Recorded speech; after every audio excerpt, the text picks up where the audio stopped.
My name is Kyle. Have you ever been so scared of something that you just couldn't cope? I ate myself. And it isn't a figure of speech. As long as I remember myself, I lived in constant fights. My parents fought every day. They yelled to the point that I, a 15-year-old guy, as I had done in my childhood, hid under the bed. I bit my own fingers and forearms until they bled so as not to scream from anger and powerlessness. My fingers looked like stumps. My lips and inner sides of my cheeks were bleeding and would not heal. And when they hurt too much, I chewed my tongue and my hair. I understood that it was abnormal, but could not stop eating myself. You can't imagine how many times I tried to stop, but this terrible habit was always stronger than me. My life seemed like a nightmarish maze without an exit. But one day, in the midst of darkness, a ray of light appeared. This ray was Miss Green, the school's new psychologist and a very nice person. She came to deal with children and their problems, one of who was me. We met once a week and spoke, meaning she spoke while I quietly sat and looked at the ground. How I wanted to say just one word, but I couldn't. I was scared that as soon as I opened my mouth, she would start yelling, just as it had always been with my parents. One day, Miss Green offered to play a game, to get to know one another better. She asked many questions, and I was supposed to draw the answers. At first, I liked it, but everything went off the rails when Miss Green asked, "What are you scared of, Kyle?"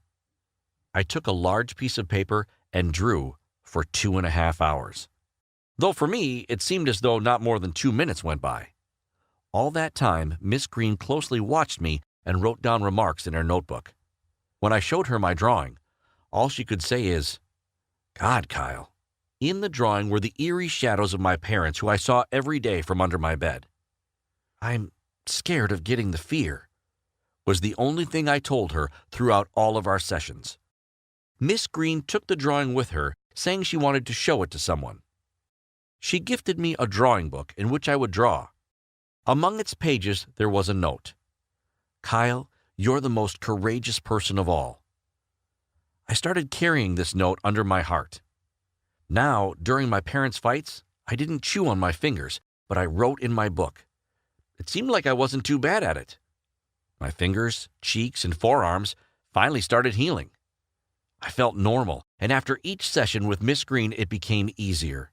She was so nice and beautiful. One day, I understood that I was in love. I imagined that after finishing school and college, I would come and marry her. But my dreams were destroyed when I saw Miss Green kissing a guy. I was heartbroken.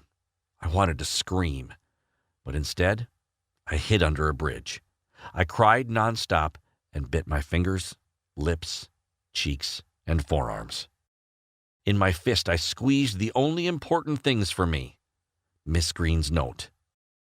That morning, the police found me. I was almost unconscious, and I was taken to the hospital. My parents were already waiting in the ward. As soon as we were alone, they started yelling. "How could you run away from us? Do you even imagine what problems you created?" I couldn't listen to their yelling. I needed to hide, crawl under the hospital bed. But suddenly, I felt something soft in my fist. Miss Green's note. This piece of paper filled me with strength. "Courageous," I whispered. But my parents didn't hear the words.